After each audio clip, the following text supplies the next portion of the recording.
On this episode of Star Trek Universe, we are talking all about Star Trek Discovery 404, All Is Possible, and 405, The Examples, right after these words from our mystery sponsors.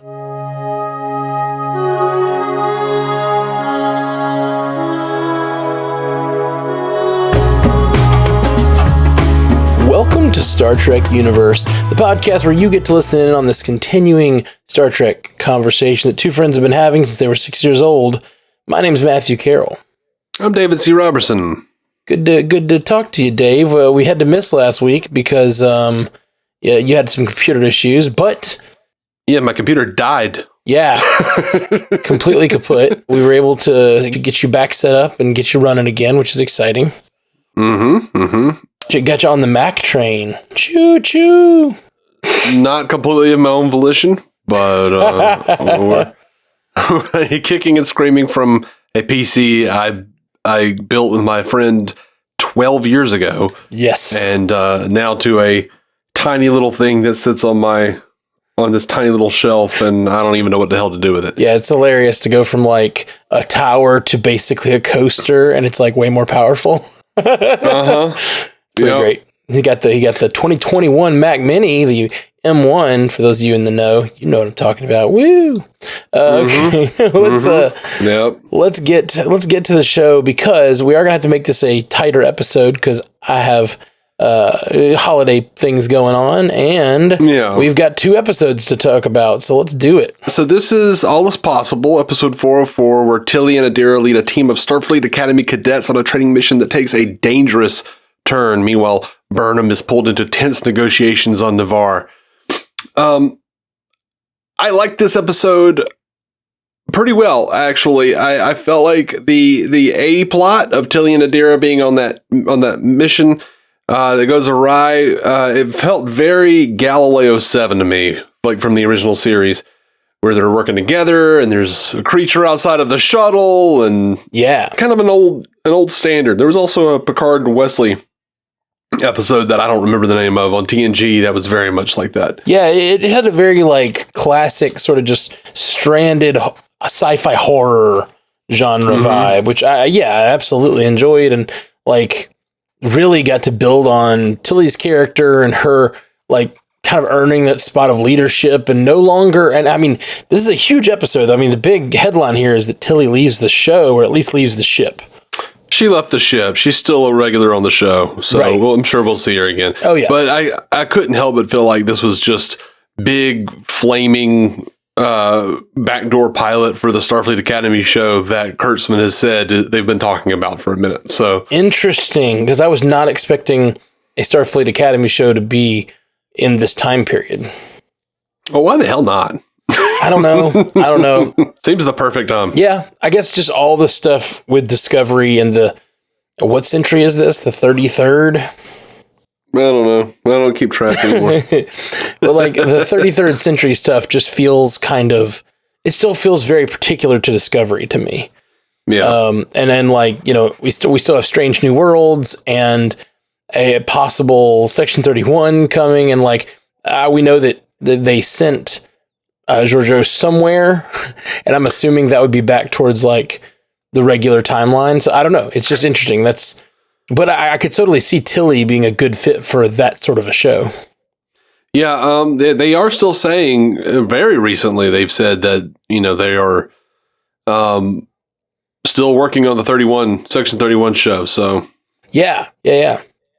Well, I really like this as a backdoor pilot for a Academy show, because it was willing to kind of go all the way and didn't really pull its punches. Like they lost a crewman pretty early, which was pretty intense, and then you had these like socio-political issues between the students that like were real, like very real and very heavy, I guess.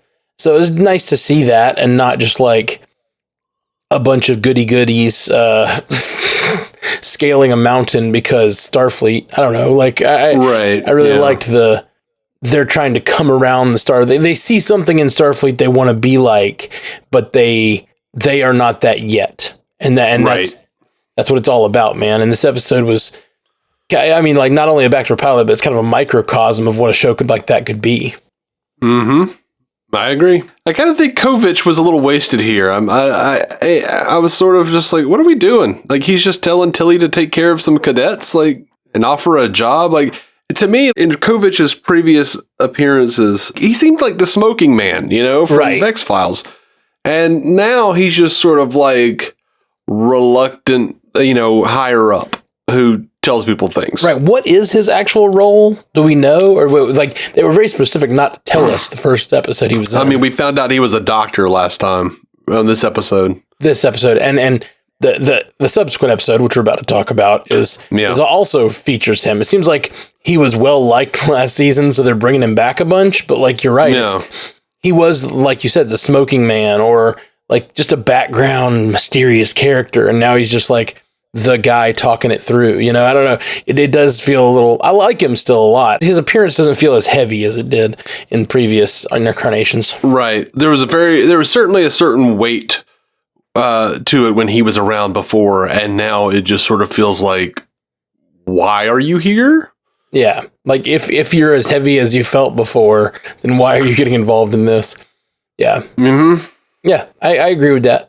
Maybe they're overusing him a little bit if they want to keep that air about him. Part of me just wonders if, like, because I know David Cronenberg is a fan, so if he was just like, I want to do more, and they're like, okay, I mean, we're not going to tell David Cronenberg no. Right, for sure. But we don't really have a thing for you right now, but you can do this. Okay. Yeah, he's just a doctor who, like in this next episode we're about to talk about, he's a counseling Colbert, like, in very smoking man style, though, like the very like cold, calculating, truth telling way. It still has the same personality, even though he is a little less weighty, as we say.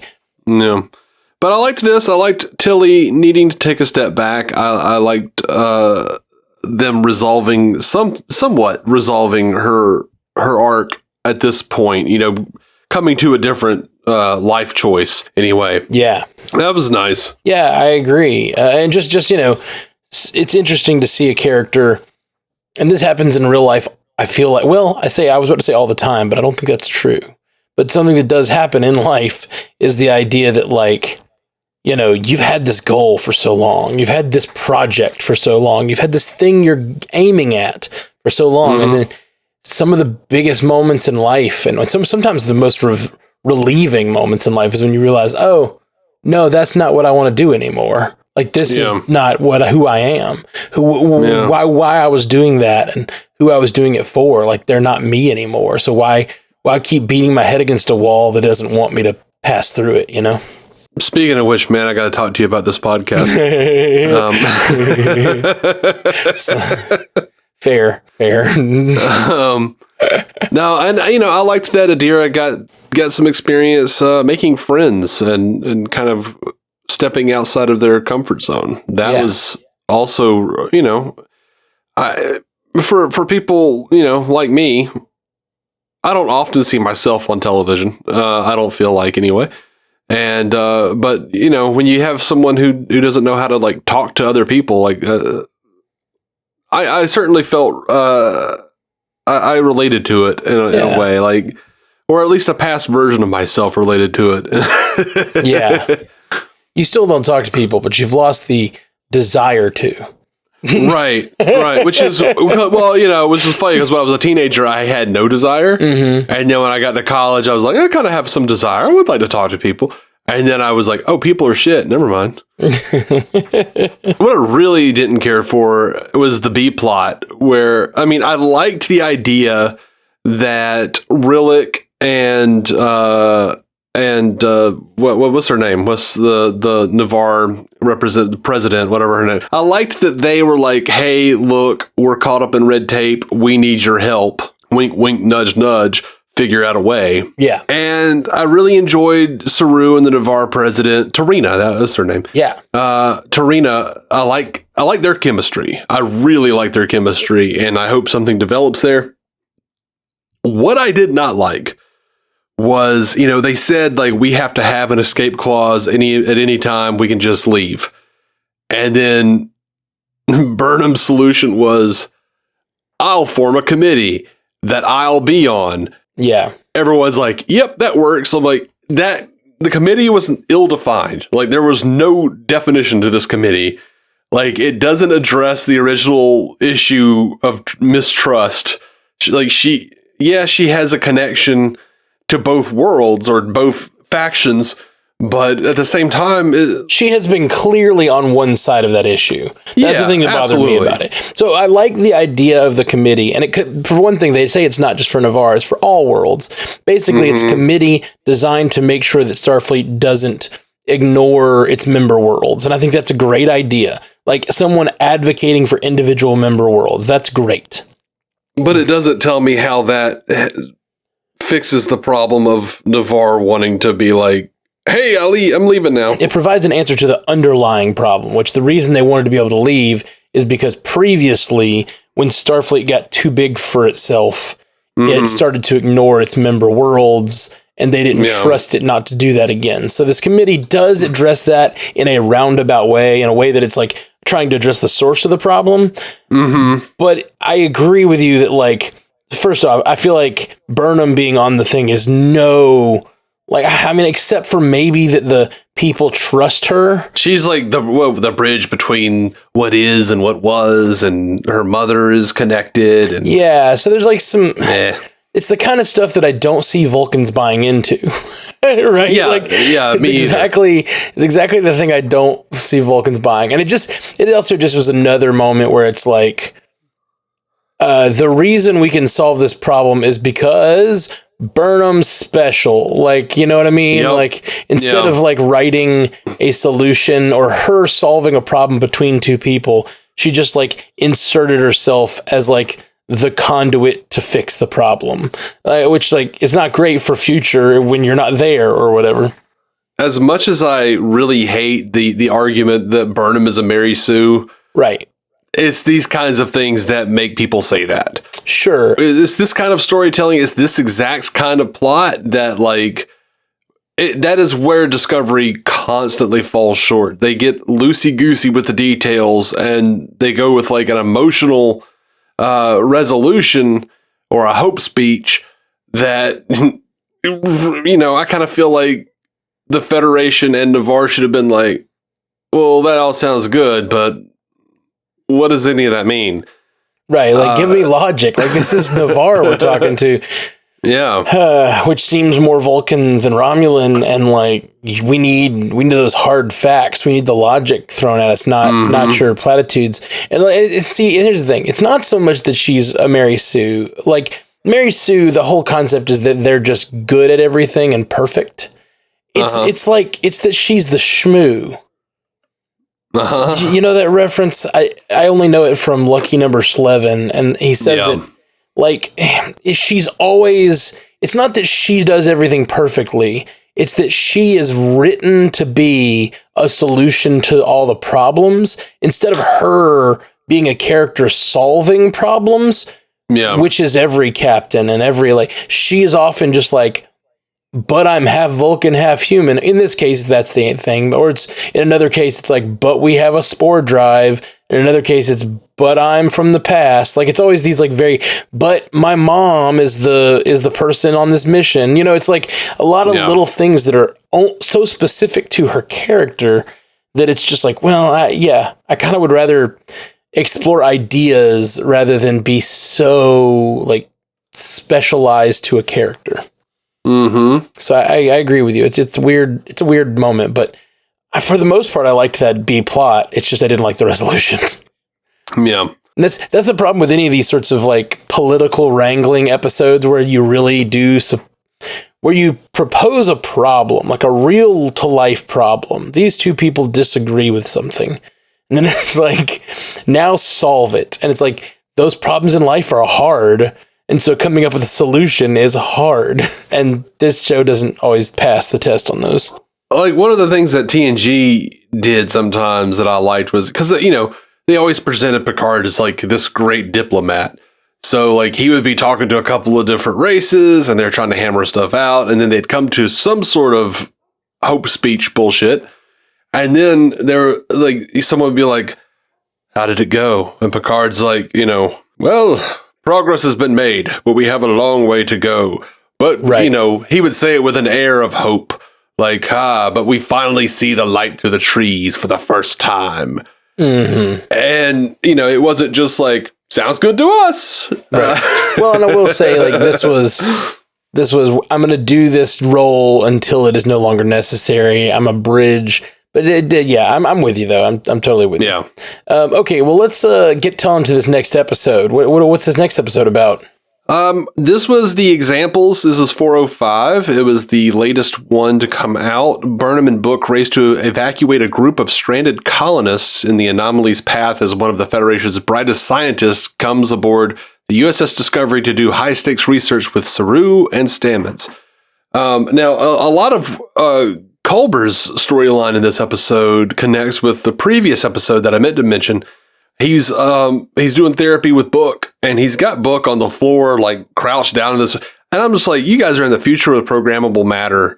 He's using programmable matter. Can you get him a seat that doesn't kill his back? Why does he got to be hunkering down on the floor?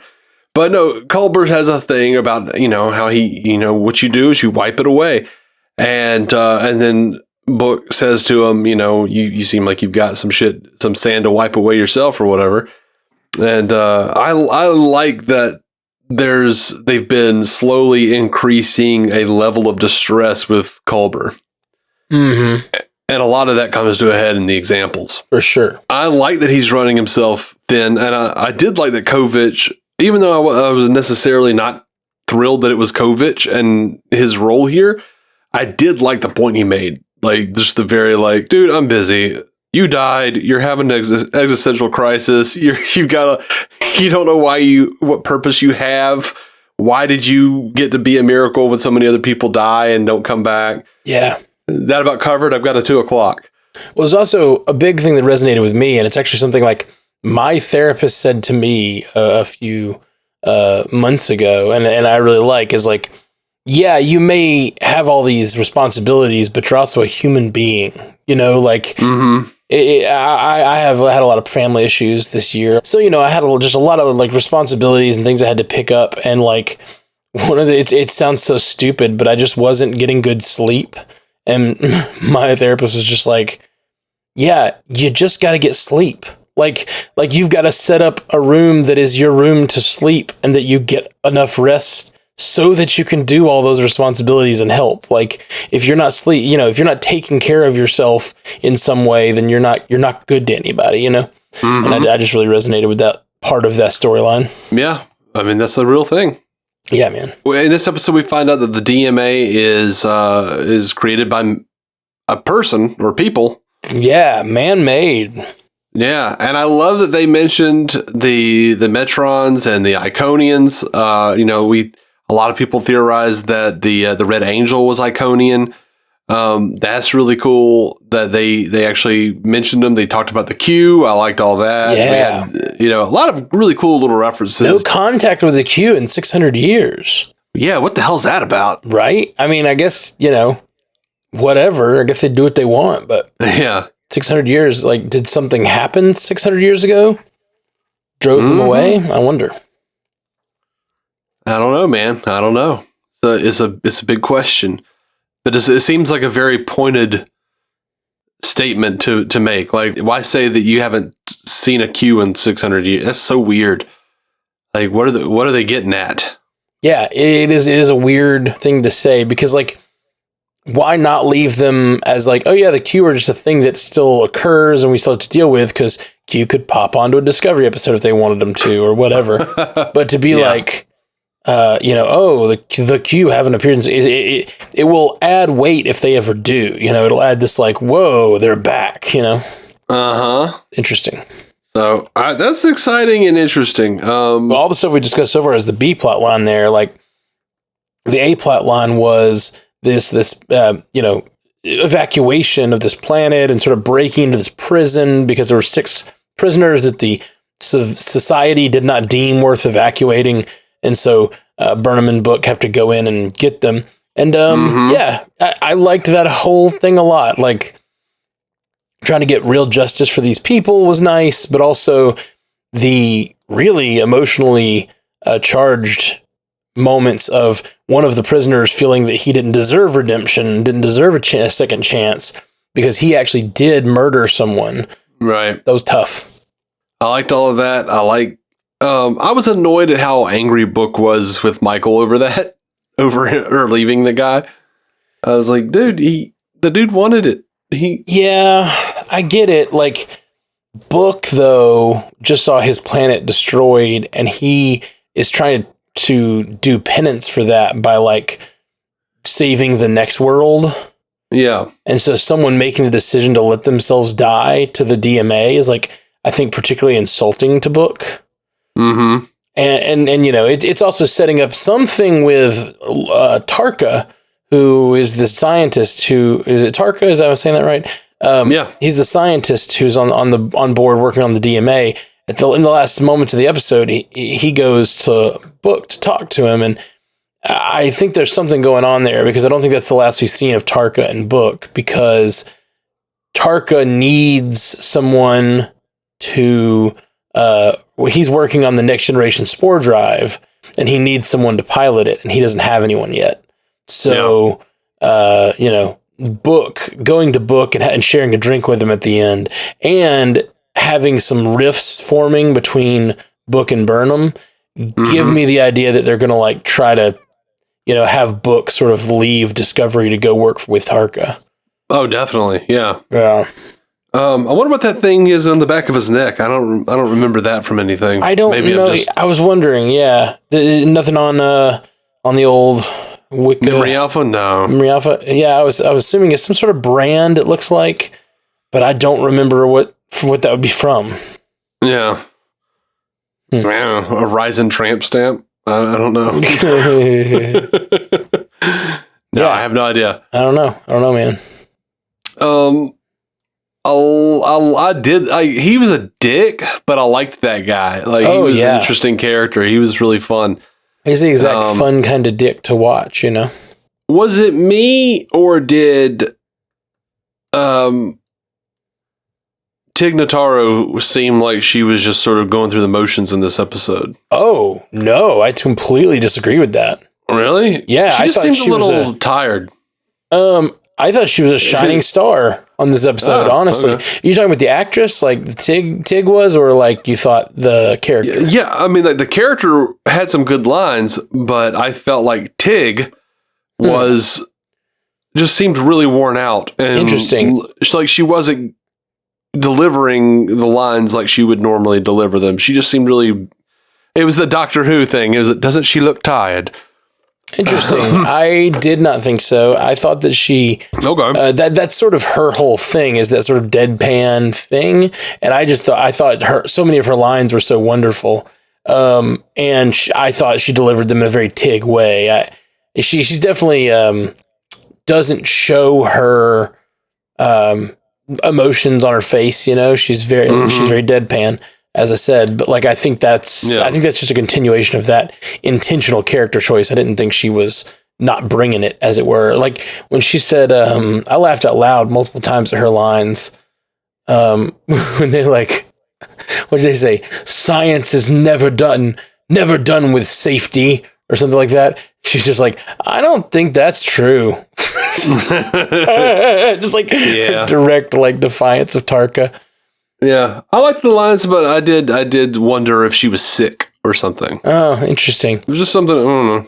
Maybe I'm wrong. She's had health problems. She had a cancer a few years ago. Oh, okay. Before she got booked on Discovery. Yeah. But yeah, so, you know, who knows? But she's, I thought she was wonderful. She has that low energy, low affect that I really like. And her other line, what was it? That's the closest you've ever come to killing us. And that's saying a lot. Mm-hmm. That was fun. She delivers every line from that character as if she's doing her stand-up, which is very similarly deadpan. And I don't know. I'm here for it. Okay. It's weird and different than other Star Trek, for sure. Yeah, she just felt a little off to me, but that's fine. Yeah, I hear you. this ancestor egg or whatever it was. The orb. That ancestor orb. The Ancestry.com promotion. Yeah, exactly. Yeah, it really did look like that at the end. I love that, like, all the little people hanging on the tree are all, like, blinking and moving around on, like, a loop. Yeah, it's very Harry Potter. Yeah, and they look like just, like, little, like, almost like little, like, shaking leaves. Yeah. It's real weird. It was touching, though, and the only thing I kind of wished is she'd had a chance to tell the guy on the planet that had happened, or like that she was on the ship and that she was safe or something. Yeah. Because the guy's about to die and he just has time to say her name. I kind of wanted that conversation to go on like 10 more seconds and her to be like, I see she's on the ship and she's having a child of her own, it looks like, or something, like whatever, like some sort of like, she has a past, she has a future, like the guy was upset because he'd killed her father and taken this the royal family egg or whatever, and so he had taken away her future and her past, and so to let him know that, like, yes, you did a bad thing, but, like, the victim survived, and I liked it. I liked the whole storyline a lot. The way you describe it sounds like it's a freaking MacGuffin from a Penguin episode of the Batman, The ancestral family egg. Yeah, it does. Oh, man. Well, I dug them. 2 good episodes, and we rounded them up in 30 minutes or less. That's right, people. That's what we do here. Not normally, but this week, because not normally. we had a little bit of a rush on us. But let's see. So there was some feedback, eh? We did, and it was Stuart Little, our good friend Stu. Yeah, man, and he sent us an email because you asked for it specifically. Yeah. He said Matt asked for it. He says you wanted feedback on this, and feedback you will get. Starting with Choose to Live. I think in general it's a good move to do episodic stories like this about things that can happen now the burn has been resolved and dilithium and warp travel are a viable thing. In fact, I would prefer that to another big mystery cataclysm unless the DMA is what I theorized to you, Dave. I don't actually remember what that was. But Stu's been a listener of mine for years. He knows I don't remember shit. He says that if it's not that, then it's probably like something the Packlets caused by accident trying to develop replicator technology or something. Still, it was mostly good to me with one annoying plot armor element. When Burnham and Tilly were told they had to use swords, they made a big point of emphasizing they weren't really equipped to use them and would be at a disadvantage. Yet, when they get attacked, not only do they not take a scratch, but the Romulan Quat Malat with them is the one who dies. Anything to get the alien-human ration down, right? Dicks. I think he meant ratio. Yeah. Though, if OO had been with them, I could have totally bought her holding her own. People who grew up in Luddite communities probably are more likely to know how to use swords. Ooh, that's a good call. Yeah, that might have been interesting. Yeah, I would probably have preferred OO to Tilly in that situation.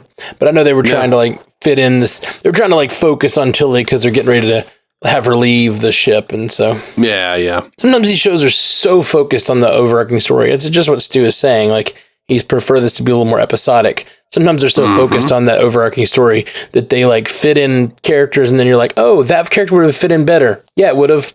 Why didn't they think of that? Yeah. Because they had time constraints and they needed to get a certain story told. Like, hey, Tilly's got this whole thing going on. What do you think? Oh, you got, nah, I ate some bad clams. Okay. Yeah. Oh, and her clams. And then he also gave us one for All Is Possible. He says, Starfleet Academy backdoor pilot much. I did actually like the subplot and the fact they clarified as soon as possible the crash wasn't a hollow simulation, which I'm sure we all suspected at first, but it really did feel conspicuous with how it came about, especially with Tilly leaving abruptly. Also, Kovich being the one to assign this to Tilly seems a little weird. I know, man, that's what I said. Unless Starfleet Academy has a secret sub-program for lessons for Section 31 cadets, And given the darker, edgier situations a lot of these post-burn youths have grown up in, it would actually lend itself to them being amenable to Section 31 methods. Now, that sounds really cool to me, so I expect nothing at all like that to actually happen.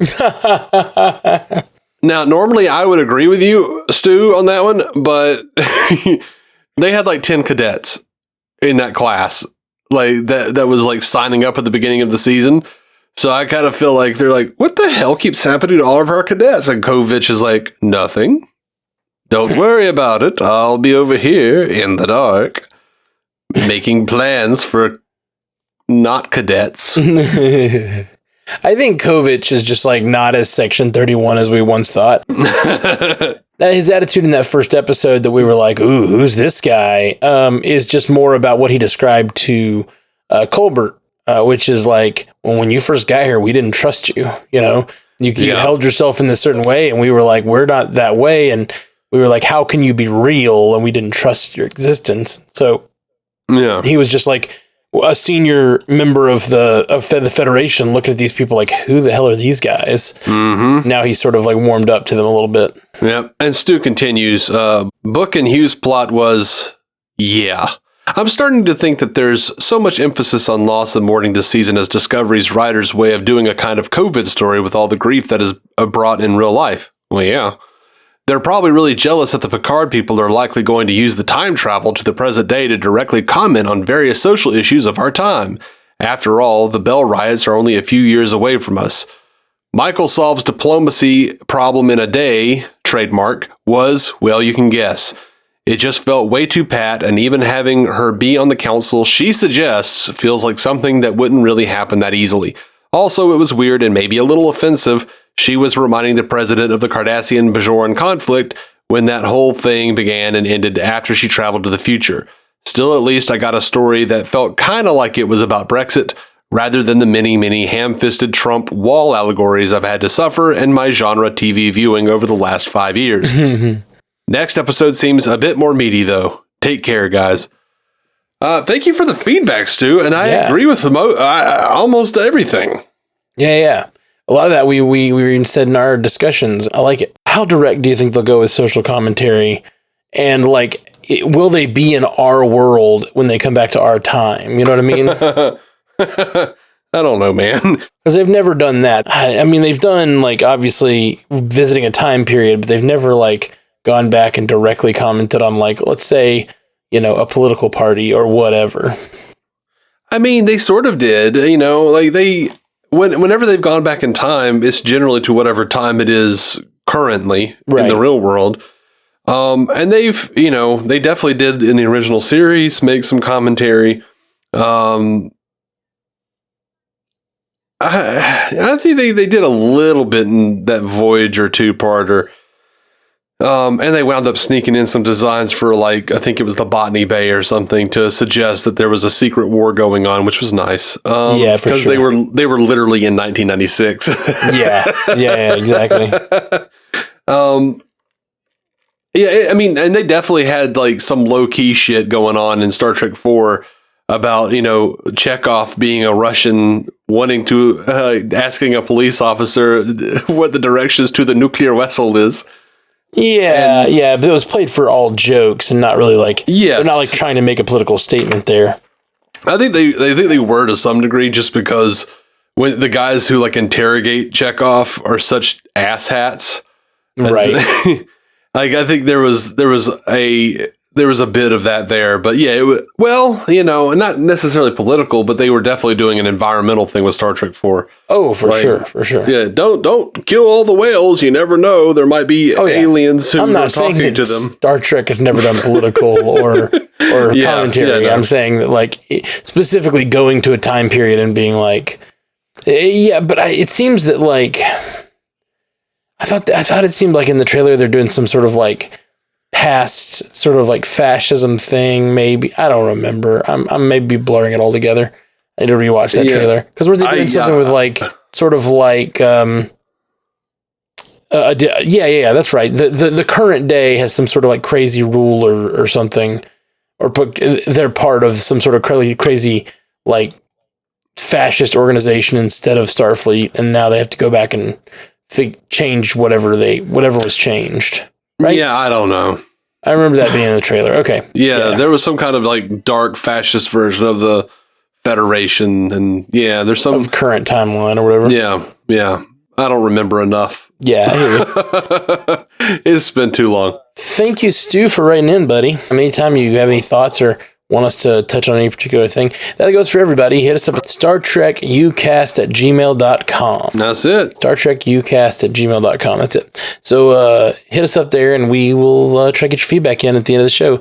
I just freaking love Star Trek, and I love talking about it with you, Dave. And I'd love for this community to grow, and for more people to get involved and like be throwing out what they're thinking about these episodes. Because I don't know, I'm particularly excited about Picard starting up soon, and all these new shows. There seems like there's a lot of potential there.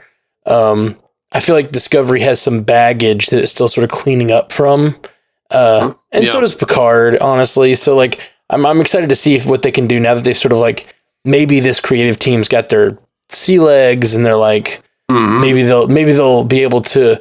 Maybe fifth time's a charm with a pilot, Yeah, and you know what? We're not saying I'm saying every Star Trek series has baggage, has its problems. Absolutely. All of them leave some kind of mess canonically. All of them leave some kind of mess logically within story. Like it happens for sure. We're just, going episode by episode or trying to, and giving you our honest opinions. Yeah. And I'm sorry if it angers you. I'm not. I'm not going to change my opinion because you're angry. I'm not sorry either. I guess I'm not. I say I'm sorry, but I'm not, because if someone actually came and like wrote in and was just like, I can't believe you said that something that Michael did on the show lends to her being called a Mary Sue, I'd be like, but it did. Yeah. And I'm glad you're upset. Because I'm a petty piece of shit. I'm not glad they're upset. My point is, I think most of the time, if people are upset about an opinion, it's probably on them. So I guess that's why I'm saying I'm not sorry. Like, how many people cut you off in traffic today, buddy? Right. You got some things. We're trying to work some things out. I'm excited about Picard season 2, and I'm excited about Strange New Worlds and Section 31. Those are like all particularly exciting to me. So, yeah. All right. Well, we'll be back soon, guys. Jolon True. Live long. Live prosper. Thank you for listening to the Star Trek Universe Podcast, a Stranded Panda production. If you'd like to hear more from David C. Robertson, check out the DC On Screen podcast or maladjusted.tv for his web videos. If you'd like to hear more from Matthew Carroll, check out the Marvel Cinematic Universe podcast or listen to his music. Just search for Matthew Carroll anywhere you get music.